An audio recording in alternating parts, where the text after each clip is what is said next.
నమస్తే, నేను ప్రభాకర్. ఈరోజు ఈ వీడియో నేను కార్ ఫైర్ యాక్సిడెంట్స్ గురించి అయితే నేను ఈ వీడియో అయితే చేస్తాను. అసలు కార్ ఎందుకు ఫైర్ అవుతూ ఉంటుంది? రీసెంట్గా చాలా కార్లు ఫైర్ అవ్వడం చూసాం. సో ఎందుకు అవుతున్నాయి, దానికి గల బలమైన కారణాలు ఏంటి, అలాంటప్పుడు ఒక కామన్ మ్యాన్ ఏం చేయగలడు అంటే, మనం కార్ ఫైర్ అయితే మనం చేయాల్సింది ఏంటి, అలాగే మనం చేయగలిగేవి ఏంటి, అసలు మనం ఏమైనా దాన్ని కంట్రోల్ చేయగలమా, లేదంటే అక్కడ ఉన్న ఛాన్సెస్ ఏంటి, స్కోప్ ఏంటి, ఎంత పాసిబిలిటీస్ ఉన్నాయి అన్న దాని గురించి అయితే నేను ఈ వీడియో అయితే చేస్తాను. జస్ట్ ఒక కామన్ మ్యాన్కి, కామన్ సివిలియన్కి ఒక బేసిక్ అవేర్నెస్ దీని మీద క్రియేట్ చేయాలన్న ఒక కాన్సెప్ట్ తోటి ఈ వీడియో అయితే చేస్తున్నాను. చివరి వరకు చూడండి, మీకు ఖచ్చితంగా ఉపయోగపడుతుంది. టాపిక్లోకి ఎంటర్ అయితే, ఈ కార్స్ని 2 సెగ్మెంట్స్గా డివైడ్ చేసి ఈ వీడియో అయితే చేస్తాను. ఒకటి ఎలక్ట్రికల్ వెహికల్స్, ఇంకొకటి ఐసీఈ వెహికల్స్.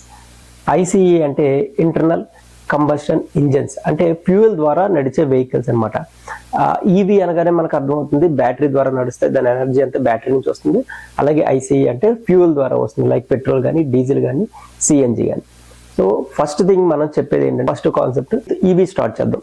అసలు ఎలక్ట్రికల్ వెహికల్ అనగానే ఫస్ట్ మనకి దాంట్లో ఉన్న బ్యాటరీ గుర్తొస్తుంది. అలాగే బ్యాటరీ అనగానే అందరికీ కామన్గా గుర్తొచ్చేది లిథియం అయాన్ బ్యాటరీ. ఎస్, మీరు కరెక్టే.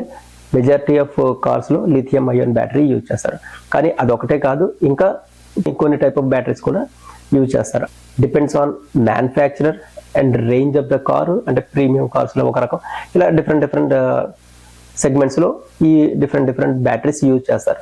ఏంటి ఆ డిఫరెంట్ బ్యాటరీస్ అంటే, ఇప్పుడు అసలు ఎన్ని రకాల బ్యాటరీస్ యూజ్ చేస్తారన్న దాని గురించి మాట్లాడదాం. ఫస్ట్ అందరికీ తెలిసిన లిథియం అయాన్ బ్యాటరీ. సెకండ్ ఏంటంటే lithium ion phosphate battery. Third ఏంటంటే నికిల్ మ్యాంగనీస్ కోబాల్ట్, ఇది ఒక టైప్ ఆఫ్ బ్యాటరీ. ఫోర్త్ ఏంటంటే lead acid battery. 4 type of బ్యాటరీస్ని డిఫరెంట్ స్టేజెస్లో, డిఫరెంట్ మ్యానుఫ్యాక్చర్స్, డిఫరెంట్ మోడల్స్లో యూజ్ చేస్తారు ఈవీ సెగ్మెంట్లో. సో మనం ఇప్పుడు తెలుసుకునేది ఏంటంటే, ఈ బ్యాటరీస్ అసలు ఎందుకు ఫైర్ అవుతున్నాయి, ఫైర్ అవడానికి రీజన్స్ ఏంటి, కోర్ రీజన్స్ ఏంటి అన్న దాని గురించి ఇప్పుడు మనం అయితే మాట్లాడుకుందాం. ఫస్ట్ వచ్చేసరికి బ్యాటరీ డ్యామేజ్. ఏదైనా ఒక యాక్సిడెంట్ జరిగినప్పుడు కానీ, ఏదైనా ఒక కలూజన్, మనం ఏదైనా స్పీడ్ బ్రేకర్ని కానీ, లేదంటే డివైడర్ని కానీ, ఇలా దేన్నైనా గుద్దుకున్నప్పుడు ఈ సీల్డ్ బ్యాటరీకి ఈ యాక్సిడెంట్ అయినప్పుడు ఆ సీల్ పంచర్ అయ్యి అక్కడ షార్ట్ సర్క్యూట్ అయ్యి ఫైర్ యాక్సిడెంట్ అవ్వడానికి ఛాన్సెస్ అయితే ఉంటాయి. తర్వాత ఏంటంటే బ్యాటరీ షార్ట్ సర్క్యూట్. ఏంటంటే ఈ బ్యాటరీలో సెల్స్ చాలా థౌజండ్స్ ఆఫ్ సెల్స్ అన్నీ ఉంటాయి. ఇది ఒక్కసారి డ్యామేజ్ అయినప్పుడు ఒకదాని నుంచి ఒకటి చాలా క్విక్గా స్ప్రెడ్ అయ్యి, క్విక్గా హీట్ జనరేట్ అయ్యి అక్కడ ఒకదాని నుంచి ఒకటి స్ప్రెడ్ అయ్యి చాలా ఫాస్ట్గా థర్మల్ రన్వే రియాక్షన్ జరిగి క్విక్ ర్యాపిడ్ రియాక్షన్ వల్ల అక్కడ ఫైర్ యాక్సిడెంట్ అయ్యే ఛాన్స్ ఉంటుంది. దీన్ని థర్మల్ రన్వే అంటారు. తర్వాత over charging or faulty charger, అంటే ఐదర్ ఓవర్గా ఛార్జ్ చేయడం, దానివల్ల కూడా ఫైర్ అయ్యే ఛాన్సెస్ ఉంటాయి బ్యాటరీస్. అంటే బ్యాటరీ డ్యామేజ్ అవ్వడానికి రీజన్ ఏంటంటే, అది కంటిన్యూస్గా దానికి అది ఛార్జ్ అయినా కూడా దాన్ని ఓవర్గా ఛార్జ్ చేయడం వల్ల కూడా సమ్టైమ్స్ షార్ట్ సర్క్యూట్ అయ్యి ఫైర్ యాక్సిడెంట్ అవుతాయి. అలాగే యూజ్ చేసే కేబుల్స్ కానీ, యూజ్ చేసే ఎక్విప్మెంట్ కానీ ప్రాపర్గా, అంటే రికమెండెడ్ బ్రాండ్ మాత్రమే యూజ్ చేయాలి. అంటే నాన్ రికమెండెడ్ బ్రాండ్ వల్ల ఏంటంటే, లో క్వాలిటీ వల్ల ఏంటంటే అది అక్కడ ప్రాపర్గా దాన్ని మెయింటైన్ చేయలేదు, దానివల్ల కూడా ఫైర్ యాక్సిడెంట్ అయ్యే ఛాన్సెస్ అయితే ఉంటాయి. తర్వాత మ్యానుఫ్యాక్చరర్ డిఫెక్ట్. కొన్ని సందర్భాల్లో మనం ఇంటర్నల్గా అంత డెప్త్గా చూడం, కానీ మ్యానుఫ్యాక్చరర్ డిఫెక్ట్స్ కూడా ఉంటాయి. దానివల్ల కూడా ఒక సర్టన్ టైం అయ్యేసరికి బ్యాటరీ దాని స్ట్రెంత్ కోల్పోయి రిక్వైర్మెంట్ ఉన్నదాన్ని అది హోల్డ్ చేయలేని సందర్భంలో అలాంటప్పుడు కూడా షార్ట్ సర్క్యూట్ అయ్యి ఫైర్ యాక్సిడెంట్ అయ్యే ఛాన్సెస్ అయితే ఉంటాయి. తర్వాత ఎలక్ట్రికల్ మోడిఫికేషన్స్. అంటే ఇప్పుడు ఇచ్చిన డిజైన్ ప్రకారం ఒక 6 ఇంచెస్, ఒక 8 ఇంచెస్ స్క్రీన్ మీకు ఇచ్చారు. మీరు సెలెక్ట్ చేసుకున్న మోడల్లో 8 ఇంచెస్ స్క్రీన్ ఇచ్చాడు, బట్ మీకు 12 ఇంచెస్ స్క్రీన్ కావాలి. సో దానికి ఏం చేస్తారంటే, మీరు ఎలక్ట్రికల్ వైరింగ్ మార్చి టోటల్ ప్యానల్ మార్చుకుంటారు. అలాగే లైట్ సరిపోవట్లేదంటే ఎక్స్ట్రా లైటింగ్ పెడతారు, లేదంటే స్పీకర్ సరిపోవట్లేదని ఎక్స్ట్రా దానికి లోడ్ ఇస్తూ ఉంటారు. దానివల్ల కూడా ఏంటంటే ఆ లోడ్ దాన్ని క్యారీ చేయలేదు. ఇది ఆల్రెడీ R&D జరిగి వాళ్ళు ఇంతే దీనికి ఉండాలి అన్నా కూడా దాన్ని మనం బైపాస్ చేసి మనం ఎక్స్ట్రా లోడ్ దానికి ఇచ్చినప్పుడు అక్కడ కొన్ని సందర్భాల్లో అవి కూడా ఓవర్లోడ్ వల్ల కేబుల్స్ మెల్ట్ అవ్వడం, అక్కడ షార్ట్ సర్క్యూట్ అయ్యి ఫైర్ అవ్వడం, ఇలాంటి సందర్భాల్లో కూడా కార్ ఫైర్ యాక్సిడెంట్ జరిగే ఛాన్సెస్ అయితే ఉంటాయి. ఇప్పుడు మనం మెయిన్గా థర్మల్ రన్వే గురించి అయితే మాట్లాడుకోవాలి. ఏంటి థర్మల్ రన్వే అంటే, ఈ బ్యాటరీలో సెల్స్ చాలా ఎక్కువ థౌజండ్స్ ఆఫ్ సెల్స్ ఉంటాయి. ఇప్పుడు ఏదైనా సడన్గా ఒక కొలిజన్ జరిగిన, ఏదైనా ఒక ఓవర్ హీట్ వల్ల కూడా ఏంటంటే ఈ ఒక సెల్ నుంచి ఇంకో సెల్ చాలా క్విక్గా ఈ హీట్ స్ప్రెడ్ అయ్యి ఫైర్ యాక్సిడెంట్ అయ్యే ఛాన్సెస్ అయితే ఉంటాయి. ఇలాగా ఇది బ్యాటరీ డ్యామేజ్, తర్వాత over charging and faulty equipment, అలాగే ఎలక్ట్రికల్ మోడిఫికేషన్స్, అలాగే battery short circuit, water ingress, అలాగే మ్యానుఫ్యాక్చర్ డిఫెక్ట్స్, అంటే ఈవీ వెహికల్ ఫైర్ యాక్సిడెంట్ అవడానికి ఇవి మెయిన్ రీజన్స్ అయితే అవుతాయి. అలాగే ఇప్పుడు మనం ఐసీఈ వెహికల్స్లో ఫైర్ యాక్సిడెంట్ అవడానికి ఏ రీజన్స్ ఉన్నాయి అన్నది ఒకసారి మనం డిస్కస్ చేద్దాం. ఐసీఈ వెహికల్స్ అంటే ఫ్యూల్ ద్వారా నడిచే వెహికల్స్ అని నేను ముందుగానే చెప్పాను. అంటే పెట్రోల్ కానీ, డీజిల్ కానీ, అలాగే సిఎన్జి వెహికల్స్, వీటిల్లో కూడా ఫైర్ యాక్సిడెంట్స్ అవుతూ ఉంటాయి, కార్లు కూడా. అలాంటప్పుడు వీటిలో ఏ రీజన్స్ తోటి ఫైర్ యాక్సిడెంట్ అవుతాయి అన్న దాని గురించి ఇప్పుడైతే మాట్లాడదాం.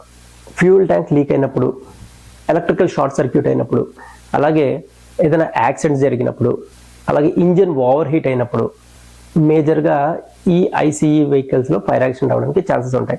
దీంట్లో కూడా ఎలక్ట్రికల్ మోడిఫికేషన్స్ కూడా కీ రోల్ ప్లే చేస్తుంది. ఇలాంటప్పుడు కూడా ఫైర్ యాక్సిడెంట్ అవడానికి ఛాన్స్ ఉంటుంది. ఎందుకంటే ఈ పర్టికులర్ టైంలో అది ఇచ్చిన కెపాసిటీ ఇంతవరకునే హ్యాండిల్ చేయగలుగుతుంది. కానీ దాన్ని మనం ఏం చేస్తామంటే మన రిక్వైర్మెంట్స్ని బేస్ చేసుకుని దానికి ఓవర్లోడ్ ఇస్తాం. ఓవర్లోడ్ ఇచ్చినప్పుడు ఆబ్వియస్గా అక్కడ కేబుల్స్ అంటే హీట్ జనరేట్ అవుతుంది, అంటే దాన్ని అది లోడ్ని లాగలేదు.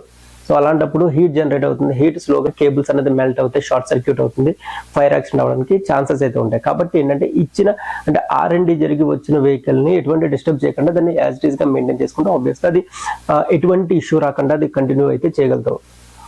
అలాగే ఈ రెండు వెహికల్స్లో ఫైర్ యాక్సిడెంట్ అవడానికి కామన్గా జరిగే రీజన్స్ ఏంటి అంటే పూర్ మెయింటెనెన్స్, ఎలక్ట్రికల్ మోడిఫికేషన్స్, అలాగే using non genuine spare parts, lack of maintenance and lack of inspection, regular inspections లేకపోవడం కూడా ఈ రెండు వెహికల్స్ అంటే ఈవీ వెహికల్స్ అండ్ ఐసీఈ వెహికల్స్లో కామన్గా ఫైర్ యాక్సిడెంట్ అవ్వడానికి ఇవి కూడా కామన్ రీజన్స్ అన్నమాట.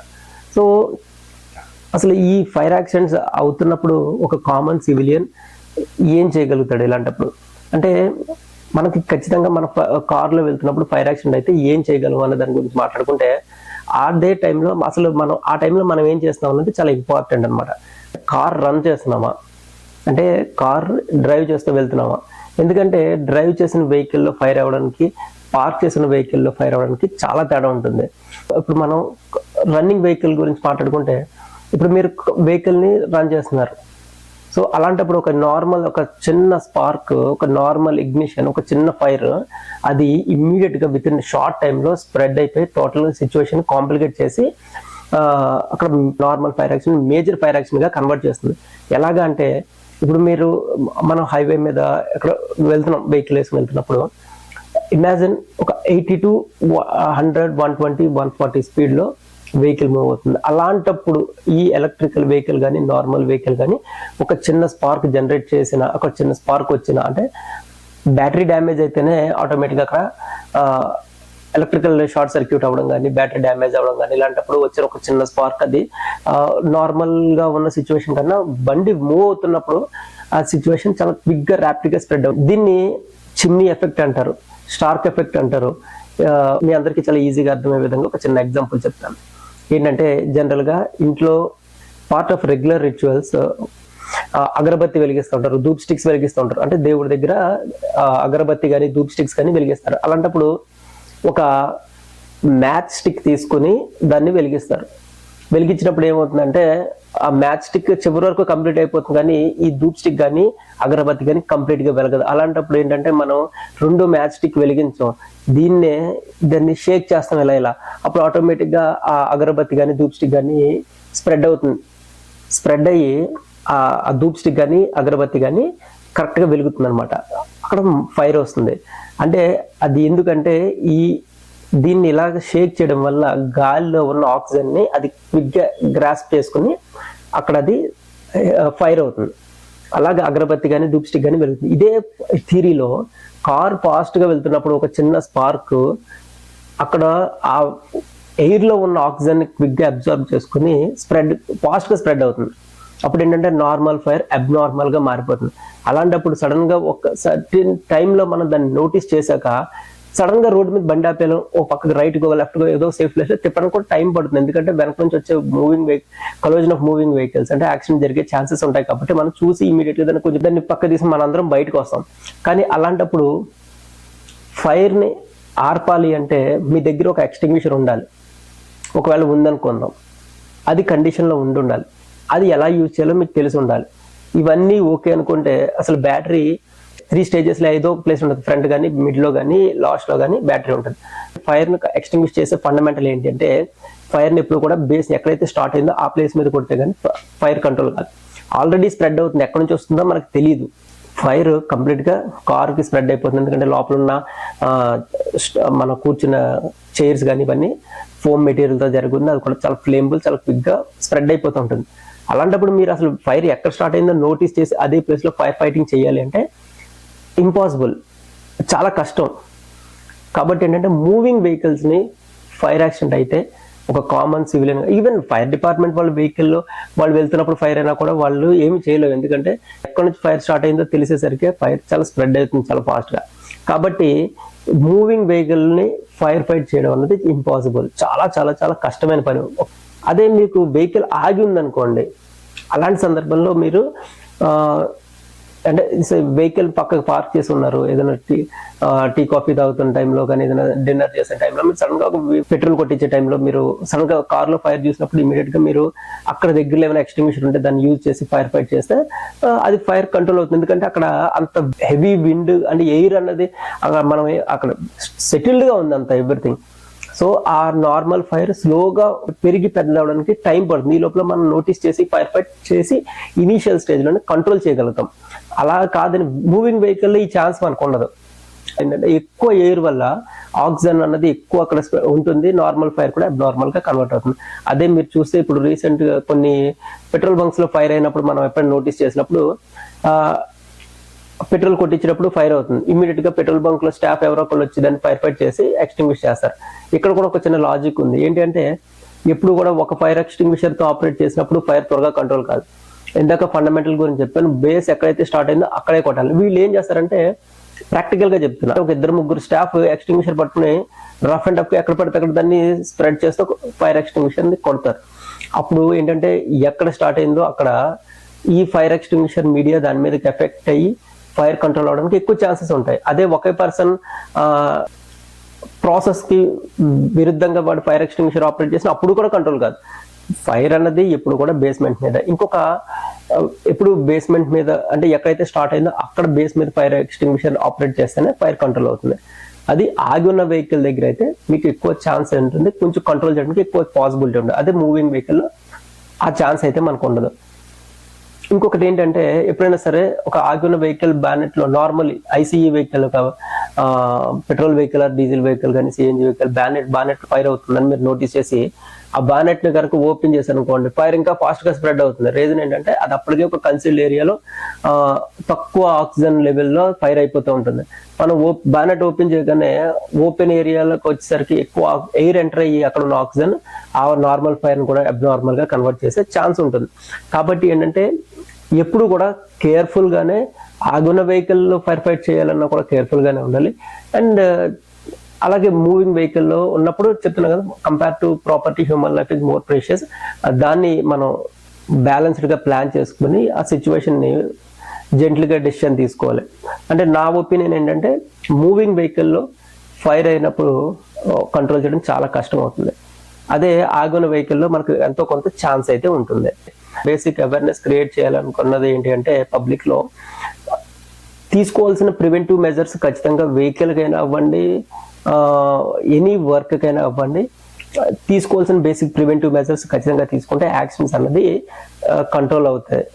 వన్స్ ఒకసారి యాక్సిడెంట్ అయ్యాక కంట్రోల్ చేద్దాం అనుకోవడం మాత్రం చాలా కష్టమైన టాస్క్. అది అంత ఈజీగా అది కంట్రోల్ కాదు. వన్స్ అది అవ్వకుండా తీసుకోవాల్సిన ప్రివెంటివ్ మెజర్స్ తీసుకుంటేనే కార్స్ లో కానీ ఫైర్ యాక్సిడెంట్స్ అవ్వకుండా ఉంటాయి. ఒకసారి ఫైర్ యాక్సిడెంట్ అయ్యింది అంటే దాన్ని కంట్రోల్ చేయడం చాలా కష్టమైన పని. సో ఈ వీడియో మీద మీరు నాకు ఏమైనా సజెషన్స్ చెప్పాలన్నా, ఇన్పుట్స్ ఇవ్వాలన్నా స్క్రీన్ మీద కనబడిన వాట్సాప్ నెంబర్కి వాట్సాప్ చేయండి, ఈమెయిల్ ఐడికి మెయిల్ చేయండి, ఖచ్చితంగా రెస్పాండ్ అవుతాను. Thank you. జై హింద్.